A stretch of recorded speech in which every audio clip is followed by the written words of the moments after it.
శ్రీ గురుభ్యో నమః. తృప్తి చిన్న కథను తెలుసుకుందాం. ప్రతి మనిషి తన జీవితం ప్రశాంతంగా సంతోషంగా ఉండాలని కోరుకుంటాడు.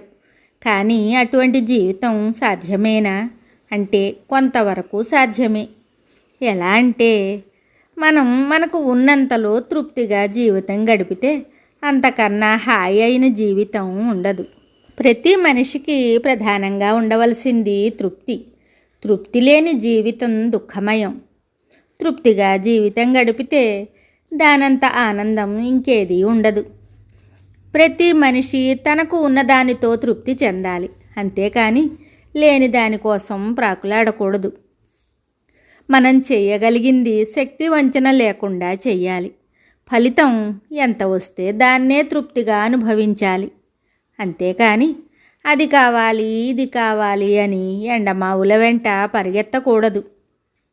ఎక్కువ మంది ఉన్నదానితో తృప్తిపడి సంతోషంగా జీవించరు, లేని దానికోసం ఆశపడతారు. అది సాధ్యమా అసాధ్యమా అని ఆలోచించరు. సాధ్యమైతే సంతోషిస్తారు, లేకపోతే నిరాశపడతారు. ప్రయత్నం చేయటం తప్పు కాదు, అది ఫలించలేదని దుఃఖపడడం తప్పు. దేనికి విచారించకూడదు. మన ప్రయత్నం మనం చేశాం, కానీ ఫలితం రాలేదు. మన జీవితం అక్కడే ఆగిపోదు కదా, ఆ విషయాన్ని అక్కడే వదిలేయాలి. ప్రతి మనిషికి సుఖదుఖాలు ఉంటాయి. అవి ఎక్కువ తక్కువ అంటే అది వారి సుకృతాన్ని బట్టి ఉంటాయి. మన పుట్టుకే కర్మను అనుభవించటానికి. అది మంచి కర్మ అయితే సుఖభోగాలు అనుభవిస్తాం, దుష్కర్మ అయితే బాధలు రోగాలు అనుభవిస్తాం. ఏ కర్మ అయినా మనం అనుభవిస్తే అయిపోతుంది. పుణ్యమైనా పాపమైనా మనం అనుభవించవలసిందే.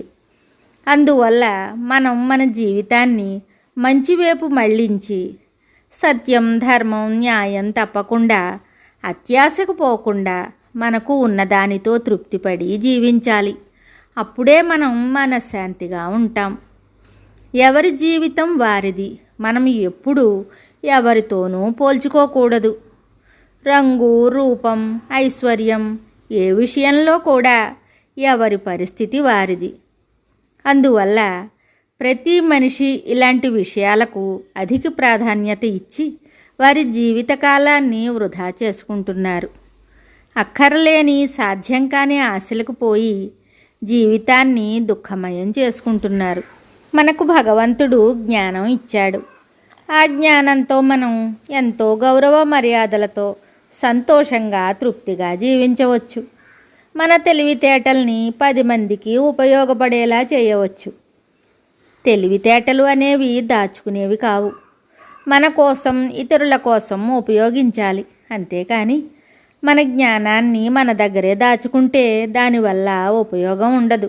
మనతో పాటు మట్టిలో కలిసిపోయి నిరుపయోగం అవుతుంది. అందువల్ల మనకు తెలిసిన జ్ఞానాన్ని 10 మందికి ఉపయోగపడేలా చేయాలి. దానివల్ల వారు వృద్ధిలోకి వస్తే అంతకన్నా తృప్తి సంతోషం ఈ జీవితానికి ఇంకేముంటుంది. ఎదుటివారి ఉన్నతిని చూసి సంతోషపడాలి, కానీ మనకు లేదని బాధపడకూడదు. మనకున్నది మనకు చాలు. తృప్తి లేకపోతే ఎంత ఉన్నా ఎన్ని ఉన్నా ఇంకా ఏదో లోటు అనిపిస్తుంది. దానివల్ల మనిషి ప్రశాంతంగా ఉండలేడు. ఇంకా జీవితంలో ఏదో వెలితి. అదే మనకున్న దానితో తృప్తి పడితే ఉంది లేదు అనే మాట రాదు. ఏమి ఉన్నా ఎంత ఉన్నా మనిషి తృప్తిగా ప్రశాంతంగా సంతోషంగా జీవిస్తాడు. మనిషి ఉన్నదానితో సంతోషపడడు, లేని దానికోసం ఆరాటపడతాడు. అది మానవ నైజం. తృప్తిగా జీవించటం వేరు, గొప్పగా జీవించటం వేరు. తృప్తిలో సంతోషం ఉంది.